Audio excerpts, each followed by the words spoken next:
So I have not uploaded a Hearthstone video in I believe 8 days now, and a big reason for that is that standard is a bit on the stale side right now, and that's pretty common for when we're close to standard rotation, and it is especially common when we had a huge influx of powerful cards, namely the StarCraft mini set. And speaking of those powerful cards, it has created three decks that I genuinely don't really like playing against, being Terran Shaman, Terran Warrior, and of course, everyone's favorite, Zerg Death Knight. But with us being so close to standard rotation, I think that this could be a great opportunity to take a look in the past of some cards that I've played from the three expansions that are on their way out, being the Festival Legends, Titans, and Badlands. And we're also going to touch on the cards that are rotating to the core set. So how I have this set up is we are going to look at one card from each class, namely a card that is more on the budget side, because that is honestly what I specialize in.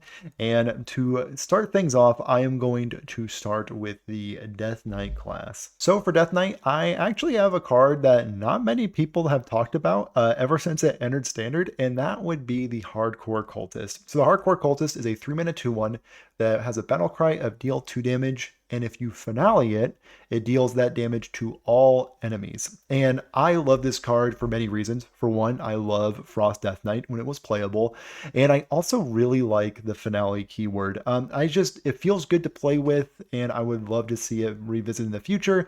And also why I love it is people honestly just slept on this card super hard, and whenever I played it, it just felt like it always overperformed. For Demon Hunter, we have the card Metamorphosis. So this has always been playable in the aggressive Demon Hunter decks because 6 mana deal 10 is very strong. And it is very unfortunate that this card is going to be leaving Demon Hunter here very soon, because it honestly always kind of felt like one of the better cards for the class. And with it being out of the core set, Demon Hunter is going to need to find a better way of finishing games in its aggressive decks. For Druid, it is no surprise. I love Treants, and the best card in the Treant deck, in my opinion, is the Conservator Nymph. This is a 3-mana 3/4 with the battle cry of transform a friendly Treant into a 5/5 Ancient with Taunt. So this virtually gives a Treant +3/+3 and Taunt, which is absolutely insane, especially coming with a 3-mana 3/4 body.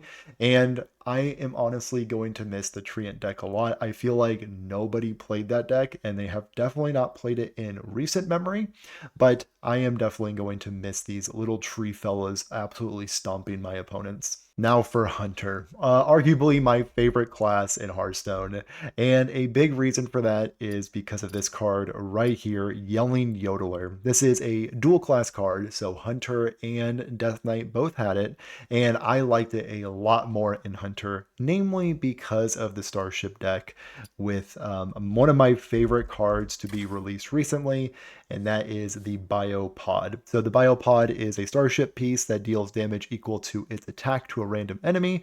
So when you stack up a bunch of Biopods and then launch your Starship and point a Yelling Yodeler battle cry at it, that usually result in an OTK, and I just find that playstyle very rewarding of a control combo deck. And I don't think that Starship Hunter is really going to be a deck without Yelling Yodeler, but we'll just have to wait and see if that is the case or not.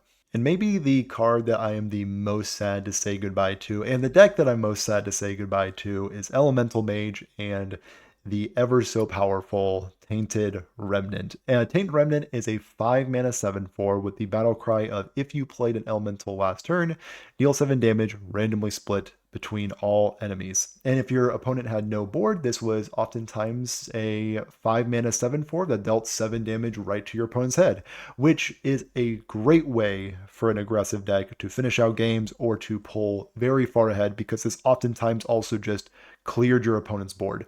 I love Elemental Mage, and I think unfortunately there are so many elementals rotating out here soon. So anybody who has a Saroon in their collection, this might be collecting dust in the very near future. Now, I didn't play a lot of Paladin in Standard recently. I played a little bit of hand buff Paladin here and there, but really that deck didn't really jive with me. But one deck that I really loved was Libram Paladin, and a big hit to that deck is with Hi-Ho Silverwing rotating out here very soon. So Hi-Ho Silverwing is a 2-mana 2/1 with Divine Shield.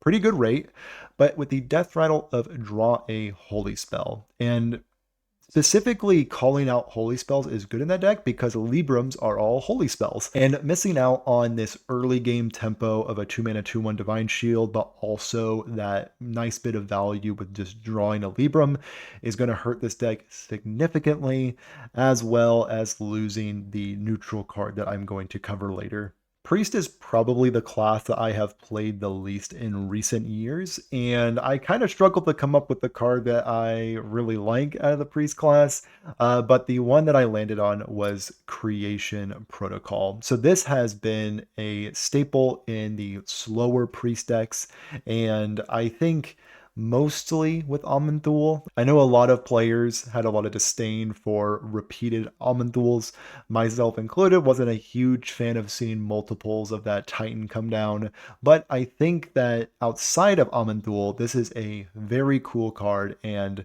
the slower Priest archetype, especially Protoss Priest, by missing out on additional ways to generate additional sentries, this deck is going to be struggling quite a bit in the future without this way to create additional key pieces to its strategy. Now for Rogue, this might be controversial, but I actually really enjoy Weapon Rogue. I think a deck like this needs to exist. Without a deck like Weapon Rogue, it's just slow grindy deck versus slow grindy deck. You need something to police those more greedy decks, and the Blazing Fast Weapon Rogue is the deck that did exactly that. Unfortunately, Weapon Rogue is probably a thing of the past with Quick Pick rotating out here very soon.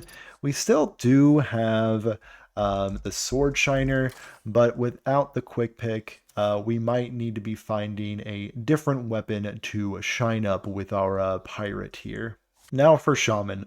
Shaman is probably my least favorite class right now, with Terran Shaman being probably one of the least fun decks I've played against in recent memory, but I was able to pinpoint a card that I will be missing in the future, and that is Needle Rock Totem. Needle Rock Totem is a 2-mana 0/2 totem with at the end of your turn, gain 2 armor and draw a card. Very simple card, elegantly designed, also gains you advantage and also gains you armor. It pretty much does everything that you want in slower archetypes, and I think Shaman is going to be completely fine without this card because Shaman has so many broken cards. But I think that this one was completely fair and also felt good to play and also decent to play against. Now, Warlock was a class that struggled for a long time until the StarCraft mini set came out. But an archetype that they had before the mini set was Pain Warlock, and I always found this archetype to be very interesting. And a big enabler of this archetype was Elementium Geode, which is a 2-mana 2/1 with the Battlecry and Death Rattle of draw a card and deal 2 damage to your hero. Very powerful effect, and it's a very unique way to enable that archetype.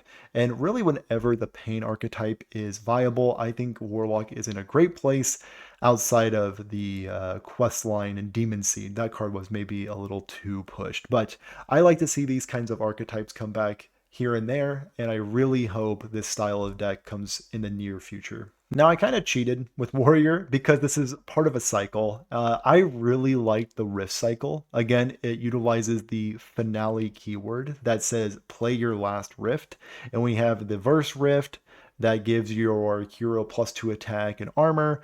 We have the Chorus Rift that gives a minion +3/+3 when drawn. And then we have the Bridge Rift, which gives you a pretty sizable board with a 3/4 taunt and a 4/3 rush. I just find this cycle to be very interesting, and it allowed Warrior to have a mid-range package that also saw a little bit of play in Control Warrior. And I think this is exactly the power level I'm looking for in Hearthstone cards, and I would love to see us go back to cards like this being playable. Now for the card that I was talking about briefly for Paladin, that's neutral, that they're going to be missing out on, and that would be Instrument Tech. Very simple card. 2 mana, 1/2, draw a weapon. I think this is very elegant and it was always playable in Paladin. Whether it was fetching a Interstellar Star Slicer out of Libram Paladin or a Painter's Virtue out of Handbuff Paladin, Instrument Tech was always a pivotal part of the class, and it's going to be a big blow to the Paladin class upon rotation. And that is pretty much all the cards that I am kind of sad is rotating out here soon. If there are any cards that you would like to give a shout out to, please let me know in the comments down below. I'm sure there are many cards that many of you are going to be missing in the near future. But if you enjoy Hearthstone content like this and would like to see more of it in the future, please let me know. I kind of like doing these wrap-up videos. They are a good break from the gameplay videos, so I'm very curious your thoughts. But if you would also like to throw a like my way, subscribe, all that fun stuff, I would greatly appreciate it. Anyway, have a good one.